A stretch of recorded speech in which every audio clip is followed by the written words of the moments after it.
Hi, I'm Mike Petrilli, Executive Editor at EducationNext. And I'm here today with Richard Whitmire, the author of a new book called Why Boys Fail. Also a participant in a recent forum on EducationNext about what's happening in our education system with boys. Richard, thanks so much for coming. Oh, thank you. Yeah. So why boys fail? You know, this is an issue that gets a lot of attention, this debate about whether or not our boys are not doing well these days. Some people would say, look, we still have never had a woman president. Most CEOs are men. Most corporations still dominated by men. Men still out-earn women. It sounds like sour grapes. It seems like, if a Martian came down and looked at our society, they'd say, look, boys and men seem to be doing just fine. So what is the problem that you're talking about in your book and in the forum in EducationNext?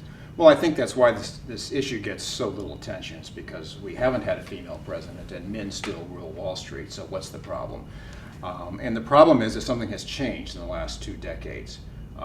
Boys were always not as good as girls at school, but they caught up around 4th or 5th grade. And now they're not catching up.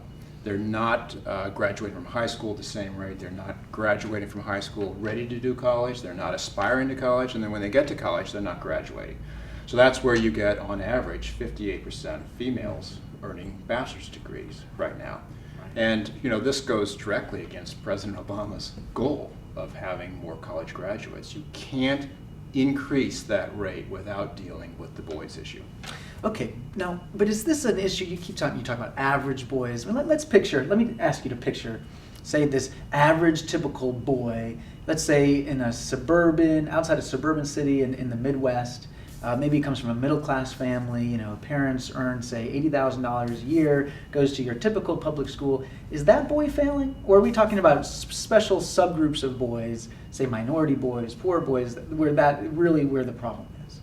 I think some of the skepticism of the boys issue comes from those who say that the problem lies only with poor and minority boys. And certainly, if you look at that group, there is a crisis going on. Now, let's say you move up from that group. It's a crisis among those boys.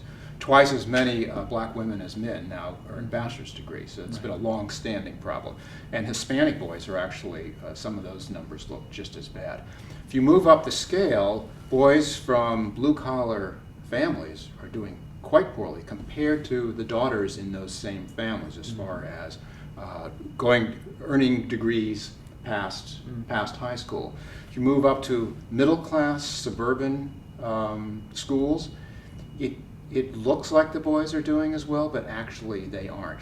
They're still they're getting into college, but in many cases they're getting into college because of preferences that the colleges grant. They're not doing as well as their sisters, if you will. So you're saying, by the way, I want to make sure people understand, you're saying there is affirmative action for boys going on in many of our selective colleges. Absolutely. Yeah. There's no question about it. And the U.S. Civil Rights Commission is now investigating it, but there's not much to investigate because the colleges admit it. Okay. All right. So it's a crisis among some groups of boys, but it's a problem that's much larger. Is this being caused by the education system, or is this just something else going on in our society, going on in homes? Is it just the economy that girls say, okay, if I'm going to get a decent job, I need a college degree, and boys still can see that there's jobs that can pay a decent living that are typical kind of men's jobs. They don't need. I mean, what is this squarely? Are you squarely laying this issue on the foot of the school system? I am. Well, they're going to love you for that. And I'm alone in this because most people who look at this do see, this is a problem of video games. Mm-hmm. It's a corruption of society. And what I found, though, is that it really is only about 2 decades old. It started with education reforms that pushed literacy skills down into the very early grades when boys are not as capable of receiving them, dealing with them, as girls are. The boys get discouraged, and they figure that this school is just not for them. It's for girls. So at that point, that's when they turn to the video games and the rap music that then everybody points to and saying, "Oh, this is so the evils of society." That trying to get kids to learn how to read too young is the problem? Trying to get boys how to read too. It's not asking that they acquire these literacy skills so early. It's knowing how to do it. Okay. They assume that they could just push down from 2nd grade to pre-K or kindergarten the same literacy skills, and with girls, they've been successful in doing that. With boys, they have to start doing something different because it's not taking. Okay. So what needs to happen differently to solve this problem? Well, we need to recognize that it is a problem, first of all. And we aren't because of what you mentioned, that men still rule Wall Street, and what's the problem here? Right. Because we need reading experts, and I don't pretend to be one of them, who can go down in the early grades and figure out how to do this with what do you need to do differently that keeps boys engaged in literacy skills, because the world has become more literate and boys aren't, and that's a real problem. And so you're not convinced, for example, that some of the scientifically based reading research is necessarily scientifically based for boys. It might work for girls, but you don't think we've got this problem solved for boys. You know, school districts across the country are waking up to the fact that, you know, they're having problems with boys, and what they're doing is they're flocking en masse to the only solution that they can envision, which is single-sex education, and then try and vary the instructions. You know, they turn down the lights for boys, they make the room cooler, they don't face one another like us. We would be facing like this because boys don't like to confront. Right.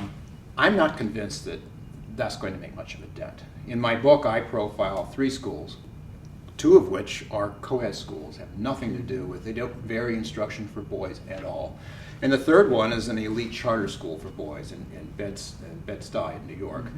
But that's, and they do vary instruction for boys, they do tailor for boys, but that's such a powerful school that my assumption is, comparing it to KIPS, similar KIP co-ed schools, that those boys would be turning out fine if there were girls in the classroom. So I'm not convinced of that. So at the end of the day, what we need to solve this problem is we need good schools.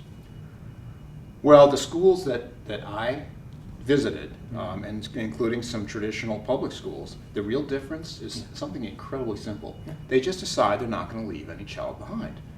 And for a long time, teachers were always saying, you know, when the mom would come up for the parents' night and the boys struggling, they would say, don't worry, boys catch up. You know, they start slowly, but they'll catch up. And that used to be the case, but it's not anymore.